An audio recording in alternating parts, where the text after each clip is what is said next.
without further ado then, let's get stuck straight in. It's been a massive year politically in 2025. Let's cut over then to our political editor, Christopher Hope. Chris, tell us, what are the stories that have caught your eyes? One word has dominated the year, Michelle. That word is Farage. From the very beginning, he has dominated and moved the entire market like an underwater submarine moving ships around on the surface. Back in, May this year, where I was summoned for a press conference in St Helens with the Prime Minister, and he's talked about Nigel Farage, and I said to him, is this guy living rent-free in your brain? And then fast forward to September, I interviewed the Prime Minister again, and he called these small boat crossings, he called them Farage boats. Let's remind ourselves what he said. I would gently point out to Nigel Farage and others that before we left the EU, we had a returns agreement with every country in the EU, and he told the country make no difference if we left. Well, he was wrong about that. These are Farage boats in many senses that are coming across the channel. And legal net migration, that will come down to under your government. Yes, if you look at, well, we got the Boris wave, didn't we? Yeah. Immigration went up fourfold under the Conservatives in 5 short years. It's unbelievable. And we are bringing it down. You've seen those numbers coming down. Of course, it's right to say that many people come here to contribute to our society, but the numbers need to come down, and we're bringing them down. The PM now using the word Farage boats. He does that. He's trying to ally two things. The Brexit campaign, Michelle, that Labour think has gone wrong, with Farage. They think the fact there's no cooperation with our allies on the continent means that we have got this collapse in trying to get these small boat migrants back.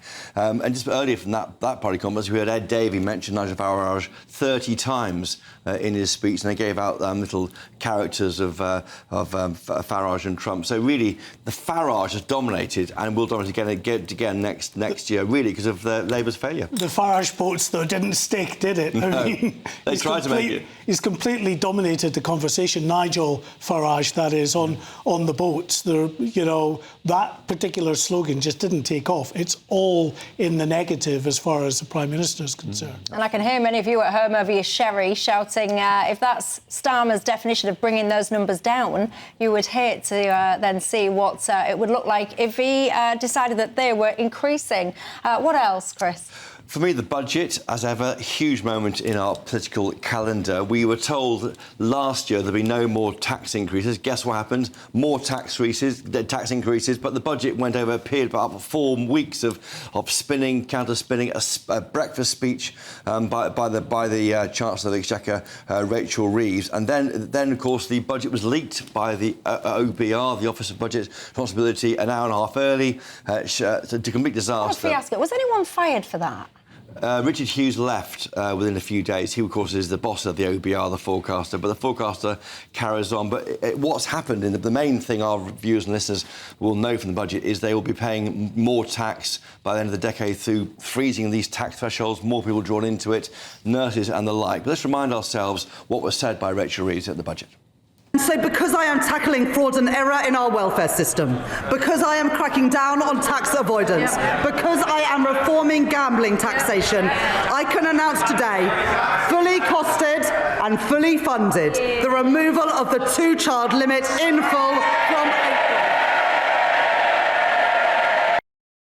Rachel Reeves there, embarrassingly announcing a budget which we all knew about an hour and a half before she spoke. Yeah, I mean, all of that discussion, all of the doom and gloom, I mean, that really impacted the economy. Yeah, well, we're seeing it now in figures, because, of course, why wouldn't you be all that 4 weeks of uncertainty? We have been spun, it'd be a disastrous budget, we'd run out of money, we'll raise taxes. In fact, no. Indeed. You two, Charlie and Cameron, you're a shade younger than me. And you tell me, because one of my memories from 2025 is picking up from what Chris said there, Rachel Reeves crying in the House of Commons. I think that was absolutely pathetic. And I don't know if that's because I'm a little bit old school / getting on a little bit. And I wonder, the younger generation, you're all in touch with your feelings. Did you think she was utterly absurd crying, or am I being harsh, or what? Well, I felt uncomfortable watching it, Michelle, but it was Kemi's response to the Chancellor crying, which I found really interesting, saying that, I'm a woman, she's a woman, she just needs to get on with it. We're criticising her for being a bad Chancellor of the Exchequer, is what the Conservatives were saying. We're not criticising her for being a woman. She should toughen up and get on with the job, because it's But then people said that Kemi was being a bully. which I also found pathetic, that accusation against Kemi. I thought Kemi was spot on. The thing is, you can guarantee if it was the other way around and it was a Conservative Chancellor getting all this criticism, that the Conservatives would be saying the same thing. Charlie, your thoughts? Well, I hope they wouldn't. I really hope they wouldn't. If everyone's playing this sort of playground tactics game in politics of making emotional language. We heard the Chancellor talking about mansplaining and complaining about it in the papers. Now, for me, as you say, a younger person, I remember people using that term maybe about 5 or 6 years ago, but it's been derided since, perhaps as being the hyper left-wing emotional language of days gone by. We seem to be moving away from that era. And so to have the most powerful woman in the country saying, oh, men talk down to me like that, well, it just didn't really stick with voters, I don't think. Well, speaking of Kemi... Yes, here we go. Our third moment of the year was exactly that. We heard Kemi Badenoch really go after Rachel Reeves in a way which really got under the Chancellor's skin. Couldn't make this stuff up. Madam Deputy Speaker, I've identified a way to save taxpayers huge amounts of money by sacking just one person, the woman sitting opposite. The ex-chief economist of the Bank of England was not mansplaining. He wasn't mansplaining when he said the uncertainty around today's budget is the single biggest reason growth has flatlined. What did the Chancellor think would happen when she went on breakfast telly to do an emergency public service announcement? I interrupt your Cheerios to bring you this frightening message about income tax. And then, unbelievably, she changed her mind 3 days later. No wonder people are in despair. Look But I thought that was wow. brilliant. I was applauding Kemi. I agree, it was absolutely fantastic. Rachel Reeves was very upset by that, and I think she really took it over into the weekend interviews with Laura Kuenssberg when they sat opposite each other, barely speaking. Now, Kemi Badenoch told me privately she has nothing personal about Rachel Reeves. She's making her points, but what I want to illustrate with that clip is the way she has improved her role this year with these big policies: ECHR withdrawal, abolishing stamp duty, Accident and Climate Change Act. We have some actual choices made by the Tories to go against Labour, and also on benefits, the strivers versus shirkers argument that they'll be using increasingly this next year. And that, of course, has been reflected in the polls because the Tories beating Labour. Just in the week before Christmas, creeping up just slightly above Labour. And they're still down, by the way, since she became leader. 24 points when she took over, now around 20, down by a fifth or so. So doing well. She staunched the bleeding of the party, but still not very good in terms of beating a reform back. There's nothing more important than keeping your money and your identity safe online. And with so many VPN options available, choosing the right one can be pretty daunting. But this video's sponsor, ExpressVPN, is making the choice easier for GB News viewers. ExpressVPN is offering up to 75% off, plus 4 extra months free. That's top-level security from just £2.49 a month, and you're covered by their 30-day money-back guarantee. So just click the link in this video's description or scan the QR code now. Remember, when you're online, you are often sharing personal data, so hackers can steal your information, your passwords, your photos, and your bank details in just seconds. But ExpressVPN encrypts your connection, making it virtually impossible for hackers to access your personal information. So why choose ExpressVPN? Well, it couldn't be easier to use. With just one click, you are protected. And ExpressVPN uses military-grade AES 256 encryption, which is the same standard trusted by the US government to guard their classified information. With their new tiered plans, you can protect up to 14 devices at once and manage passwords securely. Live chat support is available 24/7, and it typically connects you in under a minute with a real person. Click the link in this video's description or scan the QR code to get up to 75% off ExpressVPN, plus 4 months extra for free. Start protecting yourself today with ExpressVPN. Charlie, there is one story that you have been following very closely all year round. In fact, didn't you win an award? Yeah. Yes, you see? Well done. Tell us more. I won a Trick Award, which was a huge honour, News Presenter of the Year. And I think that's because we weren't just following this story closely. I think we led the agenda on this story, as we have for a number of years. Now, there's the grooming gang scandal. And it's good that we're doing a year in review because this story actually really started on the 1st of January. I was on my holiday break. I worked last Christmas and I took some time off over New Year. But as I was starting to unwind, Elon Musk, the world's richest man, started gearing up, having learnt a bit about this crisis, having looked at a couple of the transcripts around this scandal, and he started tweeting incessantly on his platform X about it.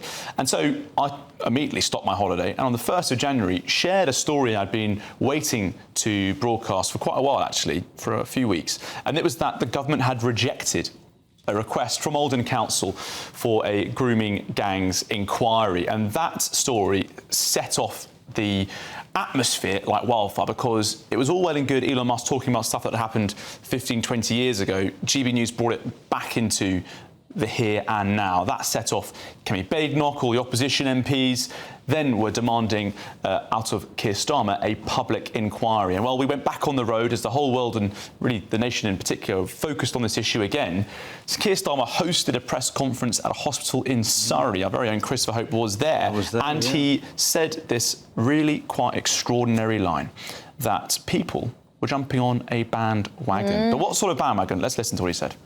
And when politicians, and I mean politicians, who sat in government for many years, are casual about honesty, decency, truth and the rule of law, calling for inquiries because they want to jump on a bandwagon of the far right. Far-right bandwagon. So I was in Tameside that day. We went back out on the road, going to speak to all the old contacts we'd gathered working on the grooming gangs for a few years. We made a documentary on this in 2022 for the channel, and speaking to them in Greater Manchester, when Keir Starmer said, sparked by a far-right bandwagon, the reaction I received was like nothing else. And we got back on the road to speak to those people, and we realised we had a challenge now to prove to Keir Starmer that it wasn't a far-right bandwagon. These were legitimate and serious concerns shared by most of the country, actually, and the polling on it was really stark. And so we went back to Oldham, where that inquiry had been rejected, and we revealed another case, a grooming gang that hadn't been revealed before. And you'd be just hoping that this time will be the time I catch I'm in the act. You know, of somebody talking to her, somebody trying to coerce her into the car or anything. He drove us around Oldham, taking us to the places where his daughter was abused, where she was trafficked, and it was an extraordinary experience, him revealing all these places that the police must have known about when this abuse was going on, but they just did not sufficiently take the action that was required. And we did that, Chris. I mean, you said to me in January, you know, the challenge was given to me and the channel was to prove to the country and to prove to the Prime Minister that he needed to take a look at this and launch that inquiry. Well, what we tried to... Well, the idea was a dossier of the evidence you had found, anecdotally, to show him the scale, national scale. He wanted to see proof of it and asked for it. And afterwards, I saw one of his aides, and he accused me of scraping the barrel. I should be ashamed of myself for asking that question in an NHS setting. And he used the word far right, and I felt that was a personal attack on our viewers. And listeners, anyone concerned can't be far right. And the victims and their families. Well, the victims. I mean, it's appalling. So, really building on your work, we try to support your work, Charlie, on this and bring it to the attention of politicians. I think it was just so tone deaf, though, what we were hearing from not just the Prime Minister, but other ministers throughout this year. They constantly seemed as well to be on the back foot. They were never at any point leading. They seemed to be dragged into every decision that they eventually made. And that is really a bad look, I think. Well, this is, just to say, Charlie, at home, that point that you make about the far right, I mean, we all speak to viewers on a daily basis on this channel, and it continuously comes up, this far-right bandwagon notion. People have not forgotten that. I think people will never forget that. And actually, the people that Keir Starmer described in that way, you know, by definition, they were actually, you know, almost like bread and butter, traditionally Labour voters, Sure. and I think many of them won't forgive him for that. And many of them came out of the woodwork because of that comment, and they came to the channel that was really championing this issue and those survivors, which was GB News. And so many new whistleblowers came forward.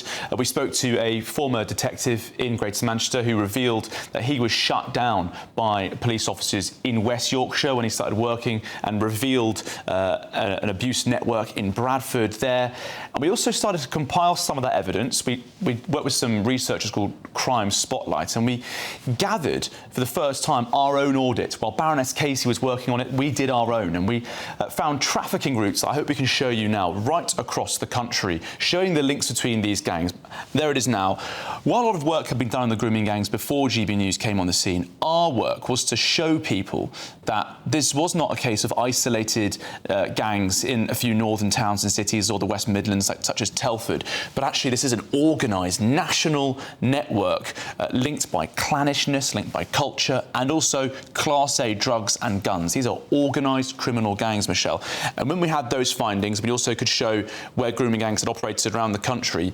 The case, I think we made the case for a public inquiry at GB News, and we were very grateful that in June, Baroness Casey backed up our findings, and Chris Hope was on a flight to Canada with the PM when he said, do you know what, I've heard her recommendation, we're going to launch an inquiry. I was luckily working on that Saturday here, and we got to break the news to the country that a public inquiry on the grooming gangs was coming. I mean, it was a surprise when he said it. We didn't think it. We don't normally go through all the areas you might ask about. We asked about grooming gangs, small boats and so forth. But for him to announce that on that flight over, extraordinary.